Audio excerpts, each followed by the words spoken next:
Guys, क्या आप दिन में सोते हैं? अगर आप दिन में सोते हैं तो मैं आपकी जानकारी के लिए आपको बता दूं कि ये आदत आपकी सेहत के लिए और आपके काम के लिए बहुत अच्छी है। एक स्टडी से पता लगा है कि दिन में छोटे छोटे पावर नैप लेने से आपकी क्रिएटिविटी और आपका फोकस बढ़ता है और बाकी बचे हुए दिन में आप फ्रेश फील करते हैं। ना सिर्फ ये, स्टडी से यह भी पता लगा है कि जो लोग दिन में पावर नैप लेते हैं उनके हार्ट अटैक से मरने के चांसेस 30% कम होते हैं उन लोगों से जो पूरे दिन काम करते रहते हैं। है ना ये अमेजिंग फैक्ट? अगर मैं आपसे सवाल पूछूं कि 90 की उम्र तक आप अपने आप को कहां देखते हो, तो शायद आप लोगों का जवाब यही होगा कि या तो चारपाई पे या चार कंधों पे।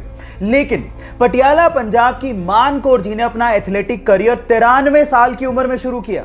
सुबह सुबह 6 बजे उठकर 20 किलोमीटर दौड़ लगाना, और वो भी उस उम्र में, काबिले तारीफ था। और उसके बाद उन्होंने हिंदुस्तान को 100 मीटर रेस में, 200 मीटर रेस में, 400 मीटर रेस में और जेवलिन थ्रो में ना सिर्फ रिप्रेजेंट किया बल्कि गोल्ड मेडल तक जीत के दिए। और आज हम उन्हें चंडीगढ़ का चमत्कार भी कहते हैं, और आज वो फिट इंडिया कैंपेन से जुड़ी हुई भी हैं।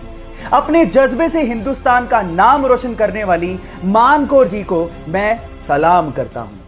गाइस, अगर आपको भी ये लगता है कि ऑर्गेनिक फूड पेस्टिसाइड फ्री होते हैं और उसकी वजह से वो ज़्यादा हेल्दी होते हैं और नॉर्मल फूड इतने ज़्यादा हेल्दी नहीं होते as compared to organic food, तो आप लोग गलत सोचते हैं। मैं आपको आपकी जानकारी के लिए बता दूं कि नॉर्मल फूड और ऑर्गेनिक फूड दोनों में इक्वल अमाउंट ऑफ न्यूट्रिशंस होते हैं। जी हाँ, और दोनों में पेस्टिसाइड भी यूज होते हैं। तो दोनों में फ़र्क क्या है? दोनों में फर्क सिर्फ इतना है कि ऑर्गेनिक फूड में जो पेस्टिसाइड यूज किया जाता है वो नेचुरल होता है, ह्यूमन मेड नहीं होता। इनफैक्ट अगर आप नॉर्मल सब्जियों को भी उतनी शिद्दत से धो के पका के खाओगे तो वो उतने ही हेल्दी होते हैं जितने ही ऑर्गेनिक फूड होते हैं। सो ये इंटरेस्टिंग फैक्ट जान के आपको कैसा लगा, चैट सेक्शन में लिखना मत भूलिएगा। कैंसर एक बहुत ही खतरनाक बीमारी है, पर अगर इसका इनिशियल स्टेज में ही पता लगाया जा सके तो इसके खतरे को कम किया जा सकता है। लेकिन सवाल यह है कि आम इंसान तो रेगुलर चेकअप के लिए जाता ही नहीं है, तो फिर इनिशियल स्टेज में कैंसर का पता कैसे लगेगा?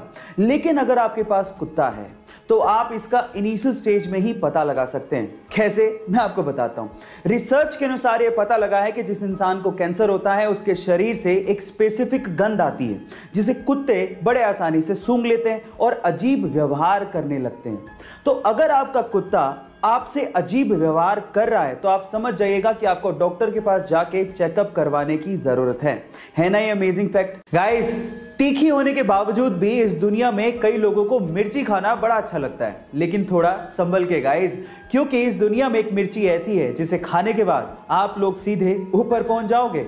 हाँ गाइस, ये मिर्ची इतनी ज्यादा डेंजरस है। इस मिर्ची का नाम है ड्रैगन ब्रीथ चिली पेपर, जो कि इतनी ज्यादा डेंजरस है जिसे खाने के बाद आपको लगातार शॉक लगते हैं और उसके बाद आपकी मृत्यु हो जाती है। पर सवाल यह है कि इतनी डेंजरस मिर्ची को आखिर बनाया क्यों गया? तो उसका आंसर यह है कि इसे मेडिकल ट्रीटमेंट में इस्तेमाल किया जाता है एज एन एनेस्थेटिक ड्रग, जिससे आपकी स्किन को सुन्न करके ऑपरेशन किए जाते हैं। है ना इंटरेस्टिंग फैक्ट? गाइस, ऐसे ही इंटरेस्टिंग फैक्ट्स के लिए यूट्यूब पे हमारे चैनल को सब्सक्राइब कर लीजिए।